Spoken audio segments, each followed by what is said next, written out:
দায়িত্বপ্রাপ্ত নেতৃবৃন্দ বা দায়িত্বশীল ডাক্তার যারা রয়েছেন তারা আপনাদেরকে ইতিমধ্যে আপডেট জানিয়েছে।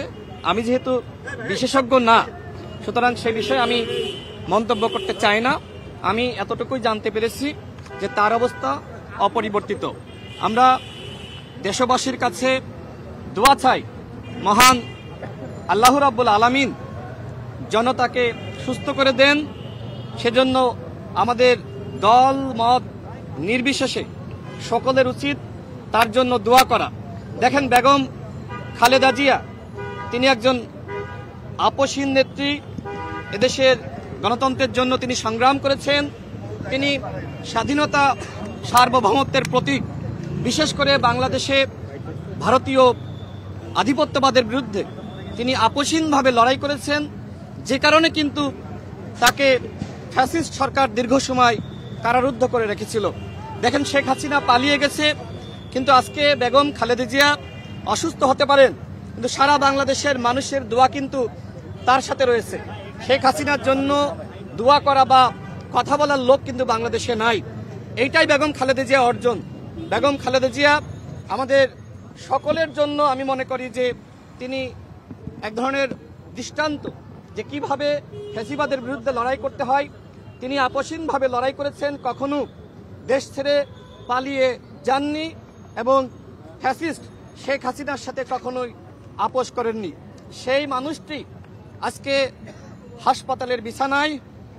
আমাদের দলের পক্ষ থেকে বিভিন্ন জায়গায় দোয়ার আয়োজন করা হয়েছে। আজকেও যাত্রাবাড়িতে আমাদের দলের পক্ষ থেকে দোয়ার আয়োজন করা হয়েছে। আসলে আমাদের দোয়া করা ছাড়া আর কিছুই করার নাই। বাট আমার একটি জায়গা, আমি যেটি আগেও বলেছি, যে মহান আল্লাহ রাব্বুল আলামিন তাকে ততদিন দীর্ঘায়ু দান করুক যতদিন না পর্যন্ত শেখ হাসিনার ফাঁসি কার্যকর হয়।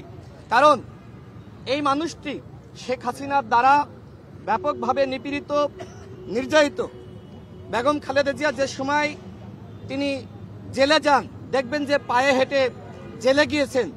সেই মানুষটি পরবর্তীতে হুইল চেয়ারে কিন্তু মুক্তি পেয়েছে। অর্থাৎ তিনি যে অসুস্থ এবং তাকে যে এই অবস্থায় আমরা দেখছি, এর জন্য একমাত্র দায়ী ভারতীয় মদতপুষ্ট শেখ হাসিনা সরকার। অর্থাৎ আজকে যে তিনি হাসপাতালে, আজকে যে তিনি অসুস্থ, এর জন্য শেখ হাসিনা দায়ী। আর এই জন্যই কিন্তু আওয়ামী ফ্যাসিবাদকে মানুষ ঘৃণা করছে। আমি সর্বশেষ বলতে চাই, আসুন আমরা সবাই তার জন্য মহান আল্লাহ রাব্বুল আলামিনের দরবারে দোয়া করি। দেশবাসীর কাছে আমার অনুরোধ, তার জন্য আপনারা বেশি বেশি দোয়া করুন। আজকে বিএনপি নেতৃবৃন্দ ইতিমধ্যে কিন্তু তার স্বাস্থ্যের অবস্থা জানিয়েছে, তার অবস্থা এখনো পর্যন্ত অপরিবর্তিত। বাট আমার দৃঢ় বিশ্বাস যে তিনি আমাদের মাঝে আবারও সুস্থ হয়ে ফিরে আসবেন এবং আগামী ফেব্রুয়ারি মাসে যে নির্বাচন হবে, সেই নির্বাচনে তিনি জাতির অভিভাবক হিসেবে তিনি ভূমিকা রাখবেন। আমি সেই আস্থা রাখছি। মহান আল্লাহ রাব্বুল আলামিন অবশ্যই তাকে সুস্থতা দান করবেন বলে আমি মনে করি। ধন্যবাদ সকলকে।